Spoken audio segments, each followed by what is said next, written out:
Come right down.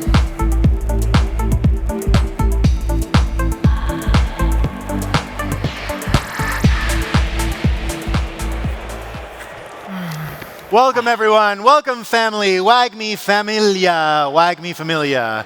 I got to say, WAGMI it's got to be the best meme going these days, right? I mean, nothing feels better than saying to your collective tribe that you're going to make it, especially in these tough times. Now, the context of this, and a bit of housekeeping first, everyone, a bit of housekeeping before we get into it. This was originally intended to give you all a chance in the audience to ask folks directly a question. That's why we have so many of these great, Dawn Patrol, early people in Solana here. With the way the room is set up and with some of the sound, we don't think it's going to be the best experience. So this is what we're going to offer you as a type of compensation for that. At the end of this session, we've got some good questions. I think I'm going to mind read you and get some of the stuff you want to hear up.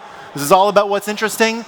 But all these gentlemen are going to be over there at the end of this session. If you want to do any one-on-one, ask them a question. I've asked them all to make themselves a little bit available after this. So don't feel shy to rush them after this, all right?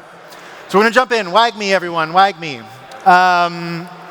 Now, I mentioned this in a panel we did earlier, but it's sort of the way I want to frame it for everyone. So as anyone knows, if you were in Bitcoin early, if you were in Ethereum early, the idea of going to meetups and the meetup culture was really the rocket boosters of everything we've done in this industry, right? I was in Toronto for the early Ethereum days. The energy around that was just great, and it made you addictive and wanted you to go back all the time. Now, and I even remember, getting Linda G, one of the original Coinbase Mafia folks who spun out her own VC already in 2017 to come to New York and tell everyone what she did, to tell the established New York City VCs how this new generation was handling everything. And what she said is, I go to meetups. I don't read any of the literature. I mean, what are you guys talking about? Fundamental analysis. You got to meet the people, and you got to hear what they're trying to build, and you got to figure it out like that. So the meetup culture was behind this. And all these folks here have been able to be part of this ecosystem without the benefit of what we've only known until now. So we're going to start with talking about how you came in. Now, Chris in the middle here is going to start, because his answer is easy. He was before any of us into Solana. So we're going to get him to talk a little bit about how he came to it, how he saw the opportunity beyond the meetup culture, and then we're going to move around to hear other people's strategies. It's about strategy, right? How do these folks strategize and get to these good opportunities? So Chris, sure. Early, let us know how you came to it. Sure. Hey everybody, my name is Chris McCann. I'm one of the general partners at Raise Capital, and I was one of the earliest seed investors of Solana itself when Anatoly and Raj were first starting the project. We actually met him through a good friend of ours, my partner Edith. We have a friend of ours named David Queck, who also might be here too. He was a underwater hockey player with Anatoly. They played together. I don't know if that's a... No, I never knew about the underwater hockey thing. I don't know if that's a known thing, but they were good friends for a long time. And David was like, hey, you got to talk to Anatoly about this next thing that he's starting. And so Anatoly had this crazy concept for how to scale blockchains by using time to append transactions on a ledger, kind of what would become this concept of proof of history. But he was very clear at the time, there was no code written, there was no testnet, there was nothing built, there was literally nothing. This is a pure concept in Anatoly's head, and he wasn't sure if this was going to work. And so the initial seed round was basically to fund the development to see if this could be built. But Anatoly, he was a former developer at Qualcomm, very low-level systems engineering. And my partner Edith background checked him with his boss and his other coworkers at Qualcomm. And they all said, what is Anatoly working on? I'm going to join him. Okay, well, and that was more than enough proof for us that Anatoly was somebody worth backing. And so that's how we originally got involved. I do want to interject and get you guys to clap at this fella here and his partners who went through this job, because to do that work with a guy who is playing underwater hockey it means you have a bit of vision, right? And I think it's important to underline. So the underwater hockey led you to believe that this thing was worth experimenting on, that it was worthy of seeing if it worked, that proof of history was something that needed to see the light of day, and that you could build off of it. Yeah, to your point, when you're looking at things in the earliest stages, it's usually all about the people. And so honestly, we just fell in love with Anatoly and Raj and all the team members that came together, and we believed in and wanted to support in what they were doing. And I've always tried to be as supportive as possible to anybody building anything in the Solana ecosystem. Any founder, anybody building anything new, I'm happy to spend time, I'm happy to help. Like, I just have a lot of love for people in this community and ecosystem. So when you say it's about the person, I'm gonna take that as the bridge to the next question here, and I'm gonna go with Amos. And Amos actually just told me before this that he was actually roommates with Vitalik as he was launching the white paper all those years ago for a short period in Toronto. And this idea that, and I think that's the context here, right? It's the people you're investing in. So what happens if you're in lockdown because of a global pandemic and you can't actually meet the people anymore, right? You can't just have a sense of them, who they are. Amos, you are from that world of early Bitcoin meetups, the early Ethereum meetups. You were with these people. It was easy for you to see who was real, who was worth an investment, who was worth backing. How did you make do for Solana, and how did you get around it? Yeah, so very interesting.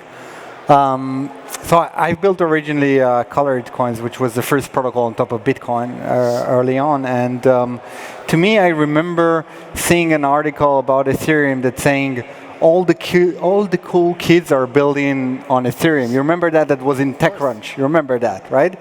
And to me, I go where the developers go. Okay, so it's all about the developers community, right? So I saw that wave going like from Bitcoin, the layer 2, Colored Coins, Counterparty, those old protocols on top of Bitcoin into Ethereum. And once I started seeing people, not people, but developers, actual builders going into the Solana ecosystem, that was when, like a year and a half ago or something like that, I kind of like got interested in understanding, okay, what's going on? Why do people go there? Why developers are going there? And this is where I really took the deep dive into the ecosystem. So that question, I'm going to go with you next, Beck. Beck, who is from one of these great projects that's looking at, Korean activity, Silicon Valley, all across America. So what I'm hearing is, you look at the developers, you see the energy of the developers going in one direction. And of course, you guys, as I understand, have actually even funded some hacker houses and development stuff in Korea to make sure you know where these people are and you can see what they're up to, right? Is that an approach that you've taken, further without this meetup culture? Go find out what the developers are saying, tap them for information?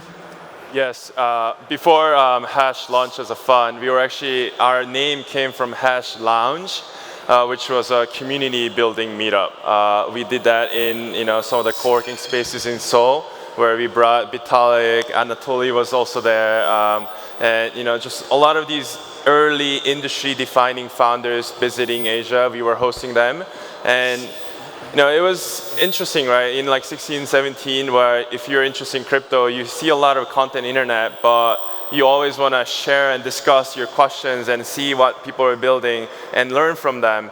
And it's hard to find them in early days, right? And we wanted to provide space and have a more of an educational, very close-knit Q&A session. And that's how we started with kind of initial investments. Like a lot of our investments actually came from those seminars that we did, and we were like, oh wow, that guy, the pitch and like the presentation was so awesome. We also want to learn more, and then we ended up becoming ambassador and then start helping them out. Yeah. So for me, when you're doing those, let's call it, it's not incubation, but you're working closely. Yeah. How do you prioritize the work they're doing and what it is for you that will trigger you to be interested in funding it more or proceeding further? So what I mean is, do you have a list of priorities that you want to see come through?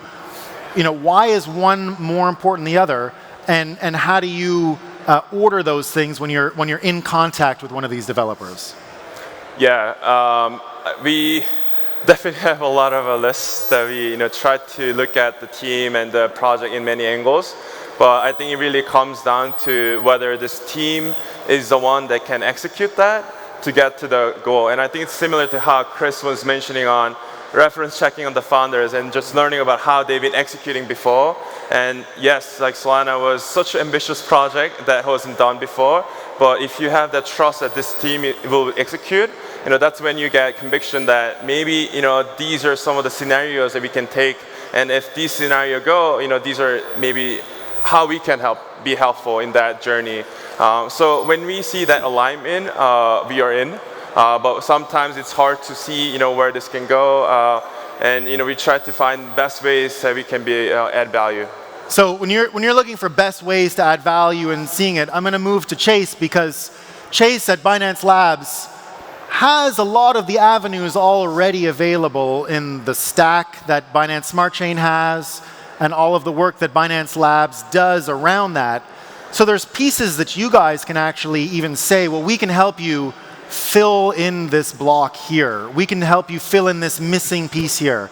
And when I look at Binance Labs, I see this piece, the token issuing, the crowd funding, the project launch platform that I've heard about for a while, that I see the work going into constructing. Is that really a strategy for you guys to look at this look at literally the entire stack that Binance has built as all of it an opportunity to help ecosystem folks and help projects grow? Right. Yeah. So I guess at Binance Labs, we always hope to add as much value as possible, and there's many ways we can do that. We have a portfolio of about 90 companies in all different areas. If you want to have, say, a security audit, we can help you reach out to CertIC. If you want to talk to, say, layer 1, layer 2, we basically help to incubate Polygon-matic and can introduce you to some of those guys as well. And in terms of the whole ecosystem, we try to create value as in the whole chain, like you said. So we do have a Launchpad launch pool product, which can help you set up your project and list on Binance after.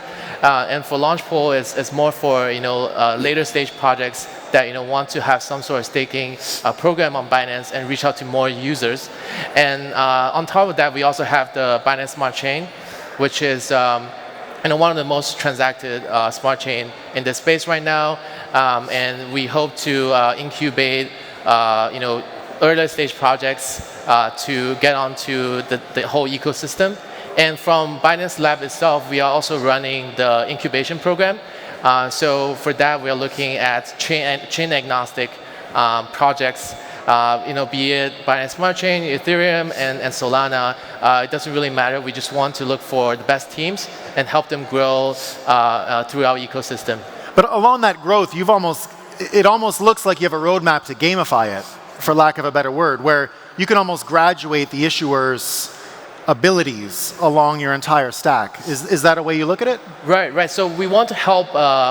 Projects. We want to help founders at every step in the process. From 0 to 1, 1 to 10, 10 to 100. So that's the idea behind it, and we really want to build a whole ecosystem that supports them throughout the journey. So a lot of it based, let's say, on a prediction that there's going to be millions more issuers in the world, and that the product of issuance itself is worth building so that you can meet all these folks. So, and I want to take that let's say prediction that issuance is going to grow and it's going to become democratized and everyone's going to do it.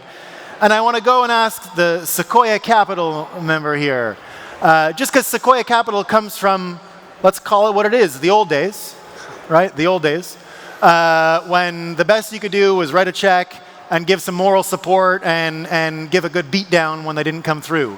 So when you hear all this stuff, that they're building tech stacks, that they're going into living with developers, getting to know the developers and everything they're doing, treating the developers themselves as the issuers they are. How does Sequoia see this changing environment, and how do you predict going forward who your audience is insofar as everyone's an issuer, everyone's an investor, right? Yeah. How do you square that circle? No, thank you for that, Noran. Just a quick background before I answer that question very nicely. My name is Amit Jain. I'm a managing director with Sequoia Capital in Singapore. Sequoia, we invest across the world. We have about 40 billion in assets under management. We'll invest anything from $1 million check size to a few $100 million check size. I would counter the fact that we are old. We are very active in the new world.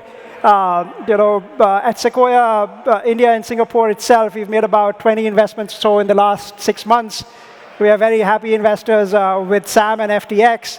And what many folks don't realize is with companies like, and our portfolio companies like Stripe and Square and Robinhood, we're very deep in the crypto ecosystem, although that doesn't come up as the front of Web3 when we talk about it. So, very, very bullish. The fact that we're here is the fact that we are doing what it takes to build, and learn something that we may not have been the first at. So very happy to admit that. But very bullish about where this is. Our focus is identifying the right trends and then building enduring companies. We are not in it for a year or 2 years or 3 years. What we are here for is building enduring companies. And what that means is, can we partner with somebody where companies are around for 10, 20, 30 years, and you compound year over year because you have a product that is the best in the market, you have customer NPS and retention that's the best in the market, and can you build enduring companies? And I think as we go through this ecosystem of very rapid growth, which is absolutely amazing, the next phase of this will be how do you make those companies sustainable and enduring for the next 30 years? And that's where we partner with companies for a very, very long term. Yeah, the Square crypto and Stripe one is very interesting. I see the purchase of Tidal, for example, as a tremendous way to merge creator economy and cryptocurrencies and DeFi. But I want to continue on the question about predictions because you said long-term investments. Yeah. And that's why I bring up the Tidal piece. What if there's an opportunity for short-term investments, DAOs? And I don't mean turn a quick buck. I mean systematically find people that can turn a business from 0 to 1, but then that's the end. That's it, right? So not everything has to be 30 years, right? And I think there's folks here that invest in things that say, well, maybe this is only a seasonal. This is Solana season, right? This is good for now. It'll return and we'll grow on top of it later. A lot of DAOs think that way, right? These are companies to be created and shut down. So is it only long term?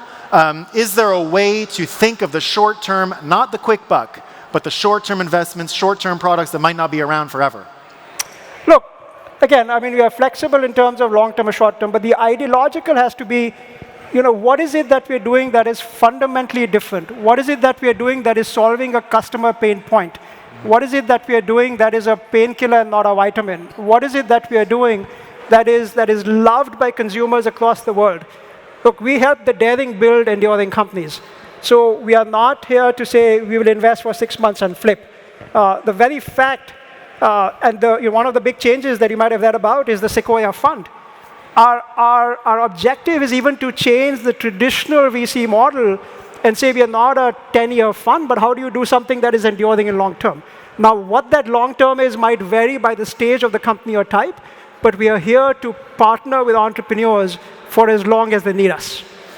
Great. So the prediction remains this is going to work long term as an entire reorchestration, recalibration of how people have consent and show to agree to some form of contract in the digital world, right? So the prediction is this is going to work. Now I want to move from predictions that are going to work to predictions that are going to surprise, and I'm going to ask Ian, do you use predictions to help guide your overall framework, and do you have a particular prediction that you think sets your own systems and strategies apart from others?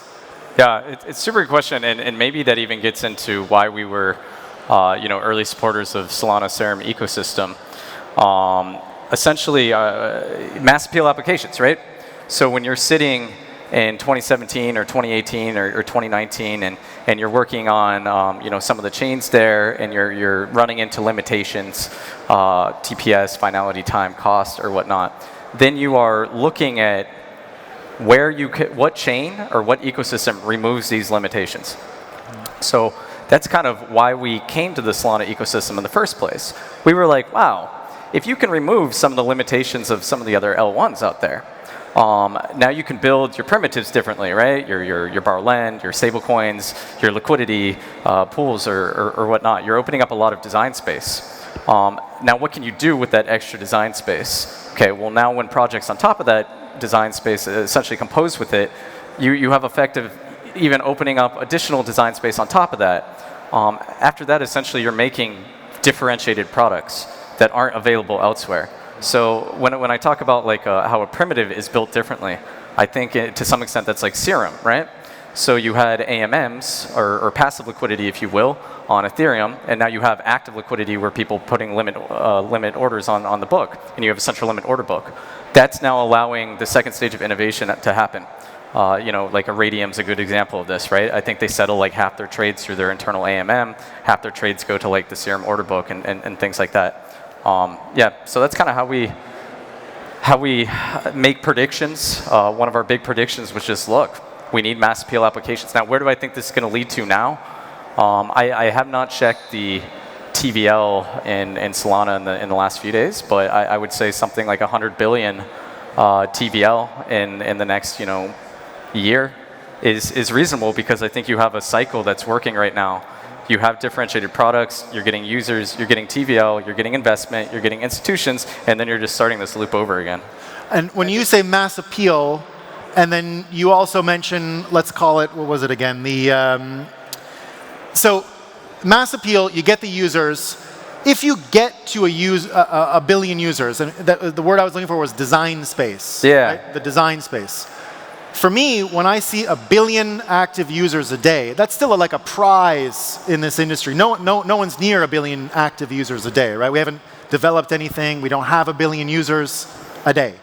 But to me, when I see design space and I see a billion users a day and they come together, right? All of a sudden there's like a blueprint, right? A way to see going forward. Yep. Now, I wonder, John, you see a billion users a day. For you, if you were to predict what would happen to a billion users a day, or with a billion users a day, how would you start thinking about allocation? How would you start thinking about what you're going to look at next? So what I'm saying is, what if Solana works perfectly? What are you going to invest in next? Sure. So that's a lot of users. So I think for us, what we've so we had the privilege and the challenge of working with Solana very early on, before it was perfect.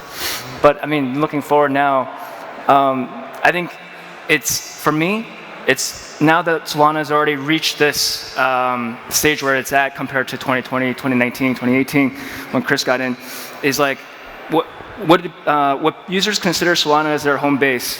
So I mean, a lot of us coming through 2017, right? The home base was, whether it was Coinbase or Bittrex or Binance, or now it's, a lot of us I think still retain as Ethereum as our home base. But the next billion users, could Solana be their home base? So one of our analysts, the first crypto she ever bought now is Solana. It's not Bitcoin, it's not Ethereum, it's not Doge or Shiba, it's Solana. So we see the traction there. So I think it's about this idea of okay, do people see Phantom on Ledger and Solana as their home base? So that could be the next generation. Great. Yeah. Home base is a good reference point. One reference I used after, let's call it the capital markets in cryptocurrencies became professionalized or serious, whatever you want to call it. 2017, it wasn't just a couple of folks. Crypto capital markets became real. And I predicted NFTs would be next. My system was not, I like NFTs. It was, I saw the human capital peel off from Wall Street and say, I want real risk, I'm going into this. I started to say in 2017 that real artists, I could see the human capital migrating, right? So I had no idea that if NFTs were going to have a product market fit, but I said, people are moving, so I think it's going to happen, right? Where do you guys see any human capital right now coming into crypto that you didn't see before. And when I say human capital, I mean the professional level of human capital, right? So is there anyone, and I'm going to go with you first, Chris, here, just because you had a good appetite for these first ones. Is that something you look at? Do you believe that thesis makes sense? I'm not saying if you've deployed it, but do you look at people and say, I see a lot of people in this job, that industry is going to change next? Yeah, maybe another way to reframe it is I'm assuming a lot of investors like us, we like to look for what people do on their own spare time and free time, the things people are playing with for their own fun time. And you're seeing a lot more of these artists play around with NFTs. You're starting to see crypto people play around with DAOs. You're starting to see people, play with financial systems. But like, this is where you want to sort of spend your attention, and not just the technical people. Because when you talk about creator economy or NFTs, like the real artists, the real makers, they tend to be on the less technical side of the spectrum. So even today, like Metaplex and Candy Machine is a fantastic thing to use, but it's still very developer-centric. It's still hard to use this if you're like the end photographer or the end painter or whatever. And so like I think we're going to see an expansion of the people who can use all of these creator tools and systems and other things being built to enable all these things to be used by more and more people. Because that's the only way you're going to scale this to be 1 billion people. The creators can't only be small technical developers. We're going to have to expand the pie of who we consider to be creators in the first place. Yeah, Beck, let me know what you think about that. Yeah, this is like the perfect topic that we've been thinking about, because right now when we see these protocols, I think there's a lot of this destination experience where people go for seeking yield, alpha, and they turn away as these things slow down. And when we incubated Axie Infinity and led seed round for Sandbox and Mythical Games and Decentraland, the goal was really trying to create attractive entertainment space in metaverse. And can we provide enough fun that people would stick around rather than come for a destination and build social capital? And we see that there's still quite a gap. I think even in Solana as well. And we couldn't wait anymore. So what we are doing is we bought 2 gaming studios in Korea. And that's a team of 40 people, game developer, designers, game economists. And we're building 5 different games on top of Solana, Terra, Ethereum, to really close the gap so that we can provide and move fast to provide those experiences so that maybe the next generation of talents coming into this industry can see a model case of what can be done and what kind of experience can be done and possibly build better apps down the line. And I think that's when really we truly see these billion DAU. Like Axie is still only 2 million DAU, and that's probably best. And we need to get further. Yeah. You were mentioning a little bit about, let's call it the ability to attract those people and the space you see when they're applying is not the word, but trying to push in. And I'd say at Binance Labs, you probably have the best bird's eye view in the industry just because almost everybody knocks on your door first in this sort of tinkerer world, right? So are you able to just see the volume of projects that come in with one idea in mind and say, something in this realm is going to work? Because everybody's trying this thing. It's not just me. It's in the collective unconscious. This is going to be a product. Are you able to look into all of the people trying to reach out to you and decipher stuff? Right, yeah, for sure. I think there's, out of the, say, like 200 projects that I look at, there's a clear pattern of what's the next trend. And it's interesting to note that probably recently all the projects are doing something in the NFT space and doing something in the metaverse space. What is the metaverse? I don't know for sure, but we are in the phase where we are defining what that means. It can be a gaming world. It can be a complete virtual world, and I think on Solana itself, it's interesting to see the NFT space develop, and I can see that I think NFTs as a non-fungible token, essentially a different kind of token. It's a foundational block of a new era that's going to come in. Just looking at NFTs on Solana, I just got my first Solana Monkey Business NFT a couple of days ago, joining the Monkey DAO. And I think it's fantastic to see the whole space just blow up. The PFP space is blooming right now, and that's only the start. I think there will be a lot more things to come, and what exactly metaverse means, we'll slowly find out over the next year or so. So Amos, you've been like, let's say, working off your predictions for years now because you knew the ICOs were coming before anyone. You knew that you would be able to take these digital assets and turn them into other things. I think that's what we didn't know yet. You were willing to turn them into other things. Do you have any prediction that would surprise us? Just because you've been right about your predictions, is there a prediction you have that would surprise this audience here for the next little while? So first, I was wrong also a lot of times as well. We've all been wrong. But to me, I look at NFTs in general, and I think we just started to scratch, right, what we can imagine. And to me, it's one of the most exciting things that happened in crypto in the past 10 years, because it's what really going to bring mass adoption, I believe. We'll start seeing everyone kind of like using NFTs. They will not call it NFTs, right? So to me, it's kind of like a big box where we still need to imagine what is it going to be. Yeah, I'm gonna try and get one more question in. Let's go with Joe, just because I want to hear along those lines what's next. But I guess the idea is, are we gonna? How do I put it? Well, anyway, we're out of time, guys. I got screwed up by that. Not gonna add one more question in. All right, guys, they're going to be right there. You can ask them questions, ask them anything. WAGMI, we're all going to make it. Great, everyone. See you all at Estufa Fria tonight. These two.